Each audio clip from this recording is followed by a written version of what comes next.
Doutora Denise, satisfação aqui do Jornal Centro-Sul recebê-la mais uma vez para a sua participação direto da capital sergipana. Bem-vinda. Agradecendo mais uma vez o convite, imensa satisfação. Saudação a todos que nos acompanham e a toda a equipe da TV Centro-Sul. Doutora Denise, o fato que tem chamado aí a atenção dos brasileiros e que tem sido repercutido largamente pela imprensa é a divulgação dessas imagens. Será que ainda tem mais alguma coisa escondido aí, doutora, para ser revelado? Tem ainda muita coisa para vir à tona, mas as imagens, a gente pode dizer que elas falam por si só. São tanto reveladoras como comprometedoras. Elas fazem desabar a narrativa, a versão amplamente difundida nesses últimos 100 dias de que o que ocorreu ali foi a prática de atos terroristas por pessoas extremamente violentas que invadiram, que destruíram repartições, os espaços públicos. No caso específico, houve aí depredações no Supremo. Aguardemos as imagens sem edição, as imagens completas do que se passou no prédio do Supremo, no prédio do Congresso Nacional, porque o que veio à tona pela CNN foram as imagens de dentro do Palácio do Planalto. E é surpreendente ver o ministro-chefe do Gabinete de Segurança Institucional, que em última instância é o principal responsável pela segurança interna das instalações da Presidência da República, que conta com um efetivo considerável.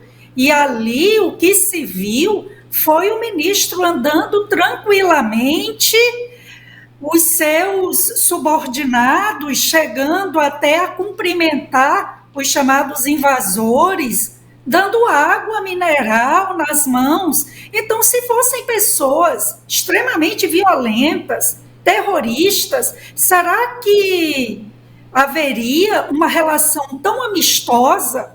Será que o ministro estaria ali transitando de maneira tão serena e tranquila? Por que não foi dada voz de prisão para alguns mais exacerbados? Porque as estratégias de contenção parece que não foram devidamente utilizadas, empregadas. Por que não houve o acionamento de um efetivo maior para exatamente impedir essa chamada invasão, já que atividades de inteligência, tanto da ABIN, que é a Agência Brasileira de Inteligência, como também da inteligência da Polícia Rodoviária Federal, já apontava que naquela data diversos ônibus com manifestantes se dirigiam a Brasília e que provavelmente sairiam do acampamento em frente ao quartel general aí do Exército em direção à Praça dos Três Poderes, e que dentre esses manifestantes que se dirigiam a Brasília havia pessoas violentas, pessoas mais inflamadas que poderiam causar sérios distúrbios e até mesmo ataques reais, concretos, violentos aos prédios que representam o poder público, que representam, em última instância, a nossa República, hoje tão combalida, não é, Erivan e quem nos acompanha? Doutora Denise, o ministro foi colocado para fora, o chefe do GSI, G. Dias. Como é que a senhora vê o comportamento do ministro e também o silêncio do presidente da República acerca desses fatos agora, em parte, mostrados para o povo brasileiro? Essa saída, é claro que é mais do que previsível, como uma tentativa de contenção de danos e como que para sinalizar que, olhe, ele já foi devidamente punido por alguma eventual falha ou omissão e dessa forma ele perdeu o cargo. Claro que isso é manobra meramente diversionista, ou seja, é manobra para tirar o foco da gravidade do que se passou. E aí, como a gente tem um governo de esquerda e essa narrativa toda de que se tratava de uma articulação de terroristas que invadiram e que quiseram destruir os prédios públicos e ocupar e dar um golpe, é interessante recorrer ao ídolo dessa turma, ao Marx. Em seu livro 18 Brumário, ele começa invocando um filósofo Hegel e diz que a história ela acontece ora como tragédia e depois como farsa. Vejamos aí a história acontecendo como tragédia. Para Hitler avançar no seu poder autoritário, ele invocou ataques ao parlamento alemão em 1933. Houve um incêndio atribuído a um holandês que começou lá na sede onde funciona o parlamento alemão, e aí ele disse que isso se tratava, em vez de reconhecer que seria um ato isolado, de ataques de grupos raivosos, ameaçadores à República Alemã, e que para isso era necessário que a população e os parlamentares lhe atribuíssem maiores poderes para conter esse grupo ameaçador. O resto é história. Então, esse incêndio, esse ataque ao parlamento foi utilizado para a escalada totalitária do famigerado regime nazista nas mãos de um desequilibrado psicopata assassino em série como Hitler. Tivemos, em 2021, o que se passou ali no Capitólio, nos Estados Unidos. Houve a invasão do Capitólio, surpreendentemente, ou nem tão surpreendentemente, as forças que guarneciam a proteção ao Capitólio, que também é a sede do parlamento americano, pareceram recuar e não conter aquela multidão que ia em direção.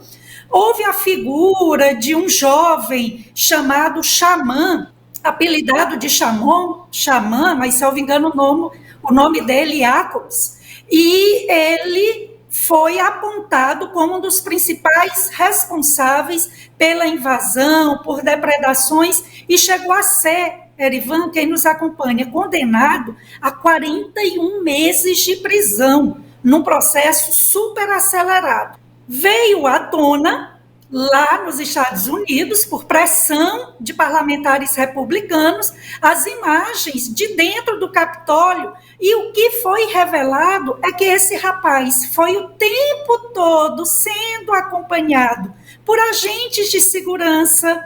Ele em nenhum momento atacou, depredou e fez uma espécie de périplo, tão somente circulou por dentro do Capitólio e recentemente foi solto. Vejam que lá demorou um pouco mais, mas esperamos que aqui no Brasil essa verdade seja revelada, assim como lá foi confirmado. Aqui também há sérios indícios de pessoas infiltradas que inflamaram, pessoas incautas, pessoas desesperadas.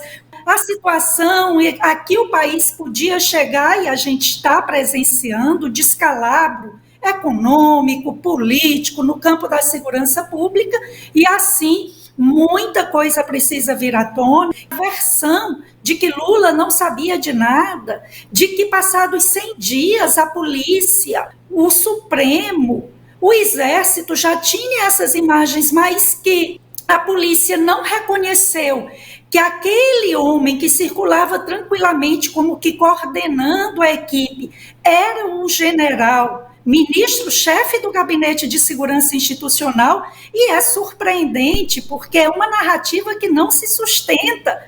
Passados 100 dias, não ser reconhecido um personagem tão central, revelado por essas imagens, de fato, não é uma versão que convence. No direito, Erivan, tem uma máxima que diz que o ordinário, o que é comum, a gente presume, a gente aceita, mas aquilo que é excepcional, Aquilo que é extraordinário deve ser buscada a prova, deve ser esclarecido o que se passou.